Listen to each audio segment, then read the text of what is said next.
Assalamualaikum Nova. Saya Iya, ketemu lagi ya kita di kegiatan pendampingan individu yang ketiga. Gimana kabarnya Bu Nova? alhamdulillah Sehat ya? sehat. Oke, tetap semangat ya. Masih semangat? Masih Oke. Untuk pendampingan individu tiga ini, kita tema pendampingannya terkait implementasi pembelajaran yang berpihak pada murid. Kemudian fokus pendampingannya yaitu yang pertama refleksi hasil survei feedback 360 derajat dan penilaian sendiri tentang kompetensi guru penggerak. Untuk yang kedua yaitu diskusi rencana menerapkan pembelajaran sosial emosional, dan yang ketiga diskusi hasil lokal karya yang kedua yaitu terkait keterlaksanaan dari tahapan kerja ya.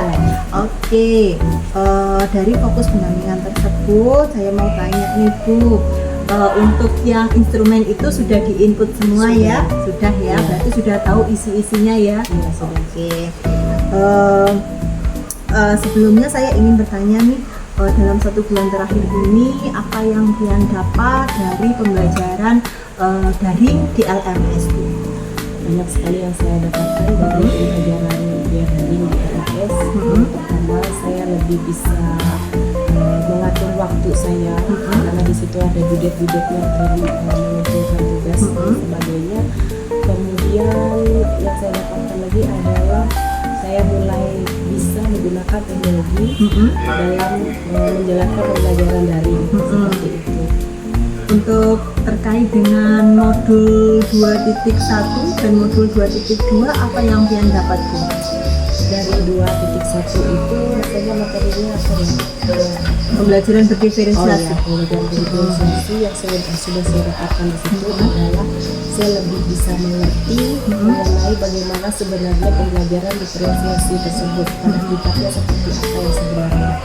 Karena sebelumnya saya menganggap pembelajaran berdiferensiasi itu harus membedakan di antara siswa itu semua, ternyata tidak seperti itu. Kemudian untuk pembelajaran 2.2 PSE ya, pembelajaran sosial emosional itu sebelumnya saya menganggap bahwa pembelajaran sosial emosional itu hanya sebagai supaya siswa itu bisa lebih tertib di dalam kelas, namun ternyata itu tidak, ada tanggung jawab dan segala macam di situ. Oke. Apa yang kalian dapat dari pembelajaran diferensiasi yang sudah kalian pelajari? Tadi kan ada hal yang berbeda dari pemikiran kalian sebelumnya. Apa itu? Terutama sebelumnya saya menganggap pembelajaran diferensiasi itu hanya membagi anak-anak melalui 3 kelompok gaya belajar, visual, auditori, dan kinestetik. Ternyata tidak seperti itu. Kemudian di situ kan ada juga yang melihat kemampuan anak ya, tingkat rendah, sedang, tinggi, dan sebagainya. Kemudian saya berpikir kalau pembelajaran yang gaya belajar itu hanya prosesnya saja menggunakan diferensial. Ternyata tidak, ada 3 lagi di situ. Di dalam gaya belajar itu ada 3, ada yang namanya proses, ada yang namanya konten, ada yang konten seperti itu. Oke. Untuk yang pembelajaran sosial emosional, kita kan juga kemarin diintegrasikan juga dengan pembelajaran berdiferensiasi. Hal baru apa yang kalian dapat dari situ? Dari pembelajaran sosial emosional, banyak hal baru yang saya dapatkan. Sebelumnya kan pembelajaran sosial emosional itu saya menganggapnya hanya keterkaitannya dengan bagaimana siswa tersebut mengontrol emosinya, dengan keterkaitannya adalah bersosialisasi dengan temannya. Itu saja sebelumnya. Ternyata setelah saya mempelajari modul tersebut, di situ ada bagaimana mereka mengambil keputusan yang bertanggung jawab, bagaimana mereka bisa melaksanakan interaksi dengan kawan-kawannya, bahkan dengan guru-gurunya seperti itu. Ternyata lebih banyak lagi, luas lagi ya. Luar biasa sekali Bu, dan ini juga sudah saya pantau di pendampingan pembelajaran daring juga. Alhamdulillah dari tugas-tugas kalian yang sudah kalian kumpulkan itu sepenuhnya sudah memahami bagaimana sih pembelajaran di modul 2.1 dan modul 2.2. Kemudian terkait refleksi hasil survei UPAN Daring ya Bu ya, yang kemarin sudah diisi, ada 3 responden yaitu dari kepala sekolah, rekan guru dan juga siswa. Nah, berdasarkan hasil feedback tersebut serta asesmen mandiri tentang kompetensi guru penggerak, menurut Pian Bu, dari hasil isian mereka itu hal apa yang perlu ditingkatkan dari Ibu yang merupakan umpan balik dari mereka, Bu? Dari hasil kemarin, survei kemarin dari kepala sekolah, rekan guru dan siswa itu ada beragam. Mereka memberikan komentar di situ. Kalau kepala sekolah dari kepala sekolah itu penilaian yang harus saya tingkatkan lagi nih, yang perlu saya perbaiki lah istilahnya seperti itu adalah mengenai manajemen waktu. Supaya saya tidak lagi menunda-nunda pekerjaan seperti itu. Kemudian kalau dari rekan guru yang perlu saya tingkatkan itu pada penilaian yang perlu diperbaiki itu sebenarnya tidak ada jawaban dari mereka, itu hanya ada satu, yaitu tidak ada yang perlu diperbaiki seperti itu. Oh, berarti sudah baik semua. Tidak tahu. Pasti jawaban mereka seperti itu. Cuma saya menarik intinya dari apa mereka jawab di survei yang angket itu. Intinya mereka menginginkan saya lebih banyak berbagi lagi. Berbagi praktik baik, kemudian bisa berkolaborasi lagi dengan mereka. Berbagi praktik baik dan kolaborasi ya. Kalau dari muridnya sendiri? Kalau dari muridnya, setelah saya membaca survei mereka dari 5 orang tersebut, saya menyimpulkan bahwa mereka itu mengharapkan saya itu lebih peka lagi kepada mereka, lebih sabar lagi dalam menghadap mereka apabila mereka kurang mengerti dengan apa yang sudah saya sampaikan. Intinya saya harus bisa pendekatan lah seperti dengan individu dengan semuanya seperti itu. Oke, dari hasil umpan balik yang sudah Pian simpulkan tadi ya, sebagian besarnya sudah Pian simpulkan itu dari Kepseknya terkait manajemen waktu, kemudian dari rekan gurunya bagaimana Pian untuk meningkatkan berbagi praktik baiknya serta kolaborasi dengan mereka, dan juga dari siswanya agar lebih peka dan sabar. Nah, saya mau tanya nih, bagaimana nih strategi Pian agar umpan balik yang diberikan dari mereka itu bisa Pian jalankan? Umpan balik saya dari apa yang sudah mereka berikan itu adalah saya mungkin yang pertama adalah mulai mengatur manajemen waktu. Itu sudah saya lakukan. Itu terlihat apabila saya mengerjakan UMS lebih cepat sebelum di situ saya belajar bahwa bisa sekarang apa yang harus nanti dikerjakan. Itu masalah waktu dan tanggung jawab. Kemudian kalau dari rekan kerja, saya lebih aktif lagi mencari sumber-sumber yang bisa buat saya pelatihan untuk meningkatkan profesionalitasan saya, sehingga nanti saya bisa berbagi dengan rekan-rekan saya seperti itu. Kalau untuk masalah umpan balik ke siswanya sendiri, mungkin saya akan lebih bisa mendekatkan diri lagi dengan mereka, mungkin secara individu, bukan hanya dengan si A, si B, tapi secara keseluruhan ya seperti itu, dan mempersiapkan pembelajaran bagaimana mereka bisa aktif. Oke, kira-kira nih Bu, tadi kan Pian untuk meningkatkan dari kompetensi Pian agar bisa berbagi praktik baik, bisa berkolaborasi, kan Pian akan sering mengikuti pelatihan-pelatihan baik secara luring maupun daringan seperti itu ya. Kira-kira kapan nih diterapkan secara konsistennya? Mungkin dalam waktu sekarang ini saya akan mulai mencari pelatihan seperti itu, baik ya, kalau tidak ada secara luring mungkin secara daring. Gitu. Meluangkan waktu lah saya. Komunitas belajarnya kemarin sudah dibikin ya? Di sini belum Belum ada ya. Ya harapannya dari komunitas belajar yang ada di SMA 2 ini nanti Pian bisa berkolaborasi untuk membagikan praktik baik yang sudah Pian lakukan, baik itu dari Pian sendiri ataupun dari teman-teman yang lain, sehingga nanti harapannya semua teman-teman guru di SMA 2 ini bisa menerapkan hal-hal baru terkait pendidikan. Kemudian terkait tadi Pian sudah mempelajari modul 2.2 terkait pembelajaran sosial emosional ya. Nah, di sini Pian mempelajari apa saja? Kalau di dalam pembelajaran sosial emosional itu saya mempelajari, yang saya pelajari adalah terkait dengan KSE-nya, di mana di situ ada kesadaran diri. Di situ kan bagaimana kita bisa 5 KSE itu ya. KSE. Kemudian ada juga pembelajaran sosial emosional yang untuk kita sebagai pendidik yang ada 3 itu kan sebagai teladan, pelajar, dan apa satu itu pokoknya ada 3 itu. Kemudian bagaimana saya ketika kesadaran penuh saya itu sudah buyar, bagaimana di situ bisa melakukan teknik mindfulness. Oke. Apakah sudah direncanakan Bu pembelajaran sosial emosional di kelas itu? Sudah saya rencanakan untuk pembelajaran PSE-nya, yang mana di rencana saya nanti di dalam pembelajaran tersebut kelima PSE itu saya masukkan. Kelima-limanya ya? Saya terapkan di dalam rencana pembelajaran saya nanti. Sudah dituangkan ya di RPP-nya ya? Oke. Harapannya apa nih? Kan Pian tadi sudah menuangkan KSE tersebut di RPP Pian. Harapannya ketika KSE itu bisa diterapkan di kelas, harapannya seperti apa untuk murid-murid Pian?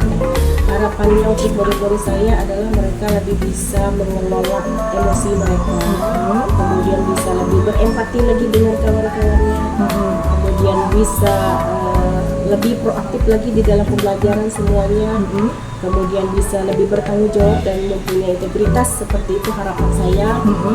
Terlebih lagi saya berharap ada peningkatan di dalam nilai akademik mereka, karena mereka kan sudah belajar juga tentang mindfulness tadi, bagaimana mereka kesadaran penuh gitu ya. Oke, baik, sekarang kita beranjak ke kemarin hasil lokal karya 2. Kita membahas terkait visi ya, visi guru penggerak itu. Masih ingat ya? Oke, di hasil diskusi lokal karya 2 mengenai gali informasi dan keterlaksanaan Bagja di sekolah Pian, apakah dalam perencanaan perubahan yang Pian lakukan selama ini itu sudah benar-benar menerapkan dari Bagja? Iya Bu, secara tidak langsung sebenarnya Bagja ini sudah ada sebenarnya, meskipun belum belajar tentang itu, seperti itu. Oke, hasilnya seperti apa Bu? Apakah sesuai dengan visi dari Pian sebagai seorang guru penggerak dari perubahan-perubahan yang sudah Pian lakukan itu? Ada Bu, terutama tentang manajemen waktu saya tadi, itu yang paling signifikan yang saya rasa pada diri saya. Kemudian saya lebih aktif lagi kan mencari informasi yang terkait dengan bagaimana saya bisa menjadi sumber perubahan, agen perubahan, terutama untuk dalam pembelajaran di kelas saya. Seperti itu. Tantangannya apa nih selama Pian melakukan perubahan-perubahan tersebut? Banyak sekali tantangannya. Pertama adalah bagaimana saya bisa meluangkan waktu di sana kesibukan saya setiap hari, kemudian keluar dari zona nyaman saya, karena saya sudah merasa nyaman nih, tidak ada mengerjakan apa-apa seperti itu. Ternyata nih setelah saya melakukan Bagja ini, nanti saya lebih aktif lagi seperti itu untuk merencanakan dan nanti mungkin mengimplementasikannya.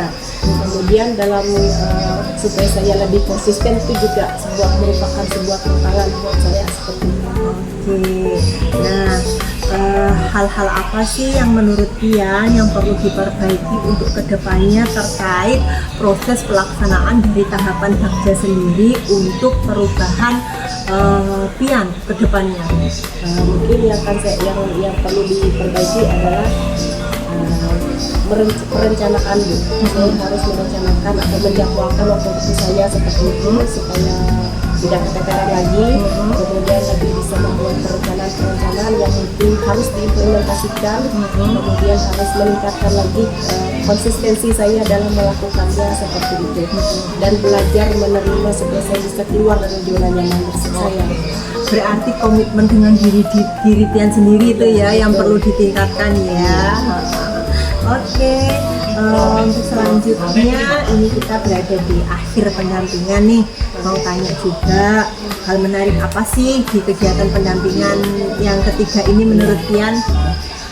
Yang sangat menarik di pendampingan 3 ini adalah saya merasa lebih memang betul-betul didampingi seperti coaching ya. Ada coach yang benar-benar mendampingi saya seperti itu dalam hal saya menerapkan PSE, saya menerapkan pembelajaran berdiferensiasi yang intinya nanti pembelajaran itu berpusat atau berpihak pada kondisi lain.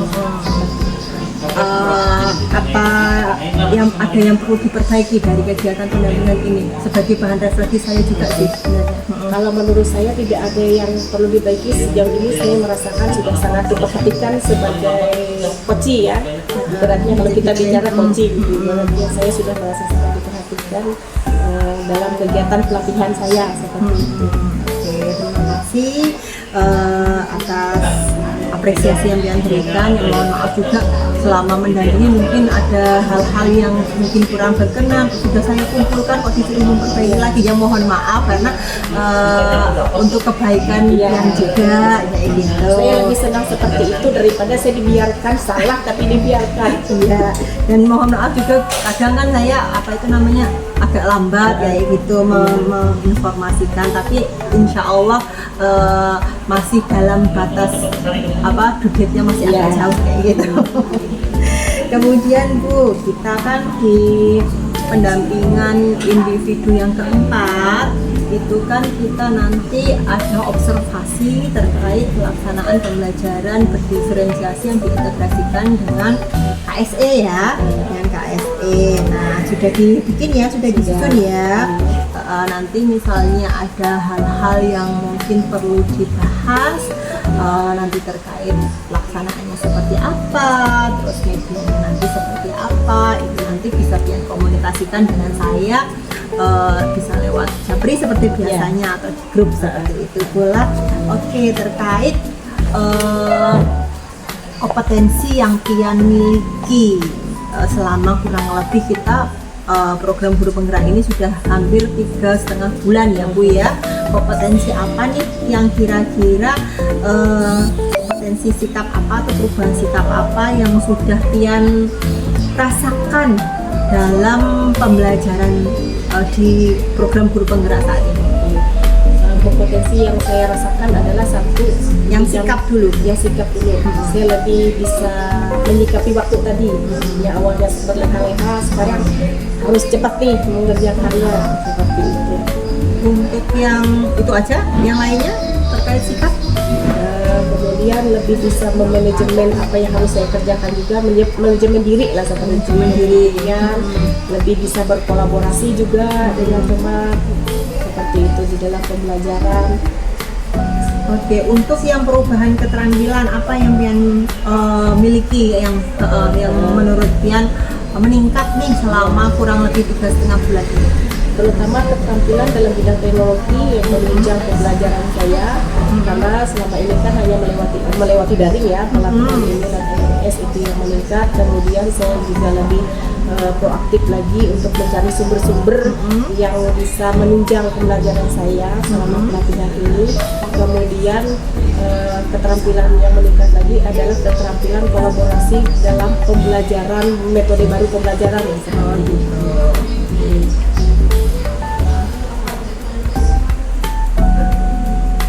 Oke Bu, untuk pendampingan hari ini saya cukupkan pula. Nanti oh ya, ini ada lagi untuk nanti ketika Pian praktik pembelajaran itu durasinya itu minimal 2 JP. Iya. Nah, 2 JP. Nanti misalnya Pian 3 JP ya nggak apa-apa, disesuaikan aja gitu ya. Itu terus nanti untuk jadwalnya kapan nanti kita sepakati bersama di kemudian hari ya gitu. Mungkin itu yang dapat saya sampaikan. Terima kasih atas fasilitas pendampingan yang sudah Pian berikan, dan mohon maaf jika kegiatan pendampingan juga ini masih ada kurangnya dan mungkin ada yang tidak berkenan di hati Pian, mohon maaf. Sama-sama aja.